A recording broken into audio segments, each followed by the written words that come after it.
میرے بھائیو، یہ پل صراط کا ذکر قرآن میں بھی اشارتاً موجود ہے۔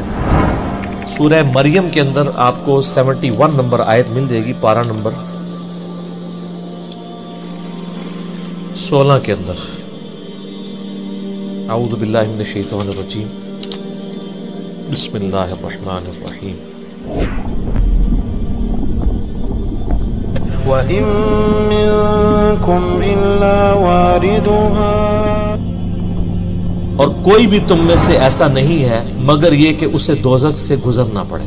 كَانَ عَلَى رَبِّكَ حَتْمًا مَّقْضِيًّا، یہ تمہارے رب کی طرف سے تقدیر میں شدنی بات ہے، یہ ڈیسٹنی تمہارے لیے مقرر ہے کہ تم سب کو آگ کے اوپر سے گزرنا پڑے گا۔ چاہے کوئی جن ہے، انسان ہے، وہ پیغمبر ہے، صحابی ہے، تابعی ہے، نیک ہے، بد ہے، سب کو ایک دفعہ گزرنا پڑے گا۔ پھر کیا ہوگا؟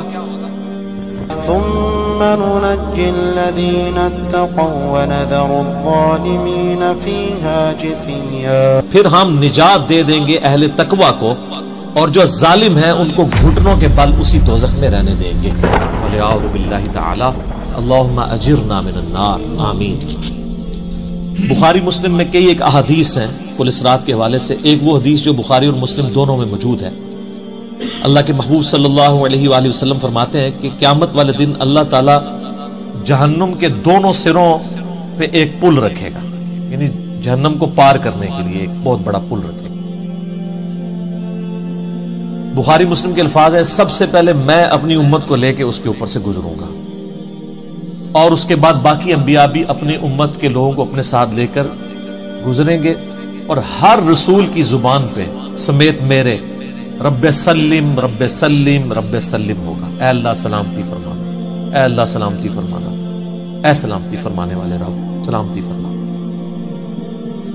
اب نماز کے بعد بھی مسلم شریف میں دعا ہے نا، اللہم انت السلام ومنک السلام تبارک یا ذا الجلال والاکرام، سلامتی۔ اور نبی الاسلام فرماتے ہیں یہ کلام بھی صرف انبیاء کر رہے ہوں گے، انبیاء کے علاوہ کسی کو کلام کرنے کی اجازت بھی نہیں ہوگی۔ آپ ویسے کہتے رہیں کہ ہمارے بزرگ جو ہیں وہ پھڈا ڈال کے بیٹھ لیں گے کہ میں اپنے مرید لے کے جانے لیں گے۔ بخاری مسلم کہتی ہے کہ انبیاء کے علاوہ سب کی زبانیں ہوں گی گونگ، سوائے اس کے کہ وہ کہیں گے رب سلم رب سلم رب سلم۔ پھر نبی الاسلام فرماتے ہیں کہ بخاری مسلم کے الفاظ ہے کہ جب لوگ پل صراط سے گزر رہے ہوں گے نا، تو پل صراط کے دونوں جانب آنکڑے لگے ہوئے ہوں گے، جس طرح کے کانٹے ہوتے ہیں، اور وہ گزرنے والوں کو زخمی کر رہے ہوں گے، اور اٹھا اٹھا کے مجرمین کو دوزخ میں پھینک رہے ہوں گے۔ جیسے کرین کی آپ سمجھیں کہ وہ آگے کرین سے وہ چیزیں اچک کے پھینکی جاتی ہیں نا، تو نبی علیہ السلام فرماتے ہیں اس طرح وہ اچک کر جہنمیوں کو اس پل سے گزرتے ہوئے اچک کر پھینک رہے ہوں گے جہنم میں۔ اور نبی علیہ السلام نے یہ بھی فرمایا، بخاری مسلم کے الفاظ ہیں کہ ہر شخص اپنے اعمال کے مطابق گزر رہا ہوگا، کوئی سورین کے بل گھسٹتا ہوا جا رہا ہوگا۔ آپ سر اس منظر کو امیجن بھی نہیں کر سکتے۔ یہاں تو کہتے ہیں لوگ جو کچھ بھی ہے تیرے محبوب کی امت سے، تو وہ امت کون سی ہے جو گزر رہی ہوگی؟ وہ آپ ہی لوگ ہیں، ہم لوگ ہی ہیں۔ اللہ تعالیٰ سلامتی کے ساتھ ہمیں گزار دیں، آمین۔ آپ علیہ السلام فرمایا کہ بعض لوگ جو ہیں وہ یعنی تیز رفتاری سے گزر رہے ہوں گے، بعض گھسٹ کے اپنے اعمال کے مطابق گزر رہے ہوں گے، اور پھر لوگ کٹ کے دوزخ میں گر رہے ہوں گے۔ بخاری مسلم کے الفاظ ہیں، اس پل سے کٹ کے دوزخ میں گر رہے ہوں گے، پھر وہ دوزخ میں رہیں گے یہاں تک کہ اللہ تعالیٰ ان کے لیے کوئی فیصلہ فرما دے۔ بولے اعوذ باللہ تعالیٰ، اللہ تعالیٰ کی پناہ، اللہم اجرنا من النار، آمین ثم آمین۔ صحیح مسلم میں ایک حدیث ہے، ابو سعید خدری کہتے ہیں کہ ہمیں یہ بات بھی پہنچی ہے کہ وہ پل جو ہے وہ تلوار کی دھاڑ سے زیادہ تیز اور بال سے زیادہ باریک ہوگا۔ یہ الفاظ بالکل صحیح ہیں صحیح مسلم کے اندر۔ اس پل سے تو کوئی بندہ بھارت کے ساتھ بھی نہیں گزر سکتا، کوئی چائنی بھی نہیں گزر سکتا، وہ جو تو یہ اس کے اوپر سے گزرنا ایک معجزے والا معاملہ ہی ہوگا جس کو اللہ تعالیٰ نجات دے گا۔ اور یہ جو میں نے آیت پڑھی نا سورہ المریم کی آیت نمبر 71، اس کے کانٹیکسٹ میں کتاب التفسیر چیپٹر میں امام ترمذی اسی آیت کو ہیڈنگ بنا کے نا اس کے نیچے ایک حدیث لے کے آئے ہیں. یعنی یہ جو میں نے کہا نا قرآن میں پل اسرات کا ذکر ہے، امام ترمذی کا بھی یہی فہم ہے. انہوں نے اس آیت کی ہیڈنگ بنا کے جامعہ ترمذی میں حدیث لی ہے بالکل صحیح سند کے ساتھ پل اسرات کے حوالے سے، کہ نبی صلی اللہ علیہ وآلہ وسلم نے ارشاد فرمایا کہ یہ پل اسرات جہنم پہ رکھا ہوا ایک پل ہے جس پر سے لوگوں کو گزرنا پڑے گا اور ہر شخص اپنے اعمال کے مطابق گزرے گا. بعض لوگ بجلی کسی تیزی سے گزر جائیں گے، جیسے آسمان سے ایسے بجلی کڑک کے نیچے پتہ نہیں ود ان سیکنڈز. بعض ہوا کی تیزی سے گزریں گے جو اس سے کم نیک ہوں گے. بعض گھوڑ سوار یا اونٹ سوار کسی تیزی سے گزریں گے، بعض بھاگتے ہوئے گزر جائیں گے، اور بعض جو ہیں وہ پیدل چلتے ہوئے، اور بعض سرین کے بل گھسٹتے ہوئے. سر اتنا لمبا پل، پتہ نہیں کتنی مسافت ہے. بلکہ بخاری مسلم میں الفاظ ہے، نبی نے صاحب فرمایا کہ اس پل کی لمبائی اللہ ہی بہتر جانتا ہے، مجھے نہیں پتا کتنی. اوئے ہائے ہائے. اور بعض ایسے ہوں گے جو کٹ کٹ کے پھر دوزخ میں گر رہے ہوں گے، اور ان کا معاملہ پھر بعد میں اللہ تعالیٰ طے کرے گا کہ ان کے ساتھ کیا. جامعہ ترمذی میں ایک حدیث ہے، حضرت انس بن مالک جو حضور کو 10 سال تک وضو کرواتے رہے، بخاری مسلم میں ہے. ترمذی میں الفاظ ہیں، وہ کہتے ہیں یا رسول اللہ کیا اس دن آپ میری شفاعت کریں گے؟ فرمایا میں کروں گا. یا رسول اللہ مجھے اپنا پتہ بتا دیں، میں آپ کو کہاں تلاش کروں. انہوں نے پینشور کیتا ہے. آپ نے فرمایا تم پورے صراط پہ آ جاؤ. اوئے ہائے ہائے. تم مجھے پورے صراط پہ دیکھ لینا، میرے امتی گزر رہے ہوں گے، میں ان کے لیے سلامتی کی دعا کر رہا ہوں. کہ یا رسول اللہ میں پولیس رات پہ نہ پاؤں. تو آپ نے فرمایا کہ پھر تم میزان عمل پہ آ جاؤ جہاں لوگوں کے نامہ اعمال تولے جا رہے. نبی علیہ السلام کا نامہ اعمال نہیں تول رہا ہوگا، آپ کو تو اللہ نے امن دے دیا نا، انا فتحنا لک فتحا مبینا.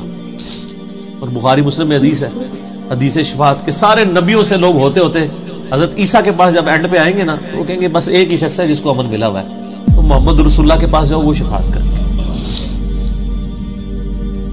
تو آپ علیہ السلام اپنی امت کی خاطر ہی یعنی میزان عمل پہ تکلیف کاٹ رہے ہوں گے. کہا یا رسول اللہ میزان عمل پہ بھی نہ پاؤں تو کہاں جاؤں؟ فرمایا پھر تم حوض کوثر پہ آ جاؤ، میں وہاں پہ اپنے امتیوں کو مشروب پلا رہا ہوں. بخاری مسلم میں درجنوں احادیث ہیں، آسمان کے ستاروں کے برابر اس کے برتن ہیں، اور جو ایک بار پیے گا وہ کبھی پیاسا نہیں ہوگا. جنت میں لوگ مشروب لذت کے لیے پیئیں گے، پیاس کی وجہ سے نہیں پیئیں گے. ان کا یا رسول اللہ اگر آپ مجھے پل صراط پہ بھی نہ ملے، میزان عمل پہ بھی نہ ملے،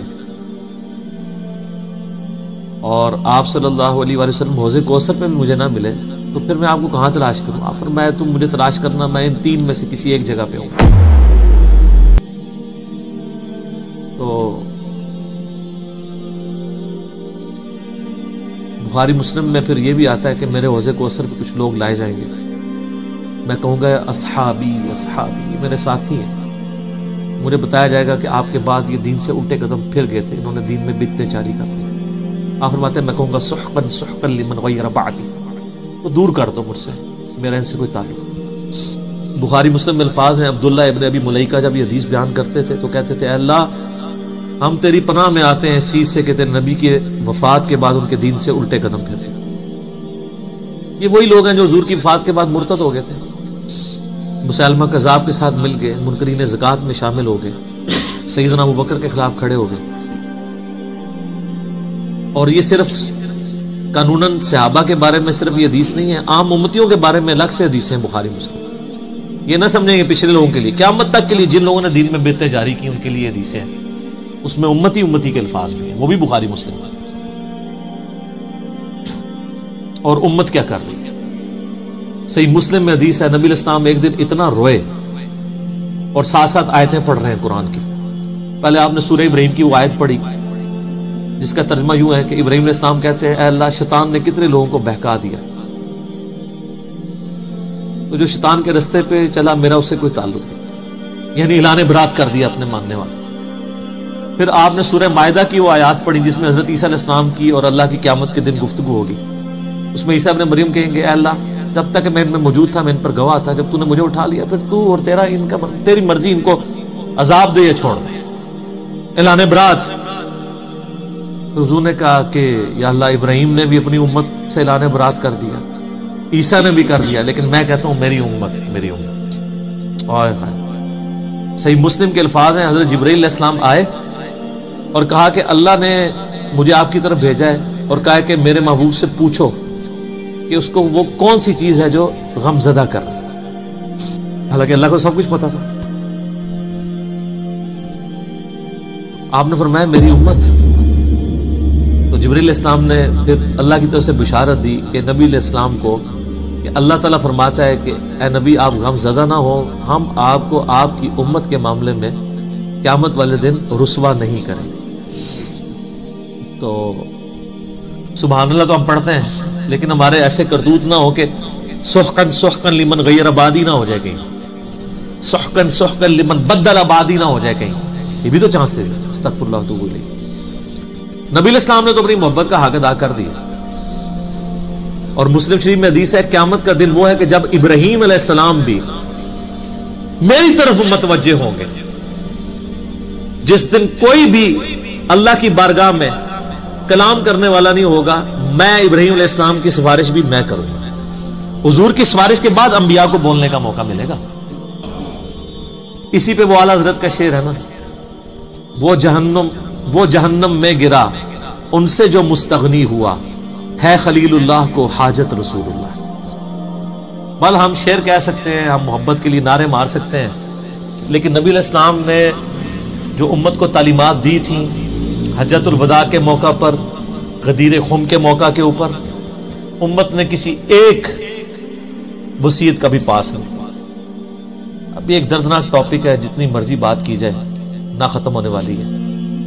بس اس کو اسی پہ کنکلوڈ کرتے ہیں کہ اللہ تعالیٰ قیامت والے دن ہمیں اپنی رحمت کاملہ سے اپنے محبوب صلی اللہ علیہ وآلہ وسلم کی شفاعت کے ساتھ قیامت کی ساری ہولناکیوں سے بلا حساب و کتاب جنت میں داخلہ عطا فرمائے۔ آمین ثم آمین۔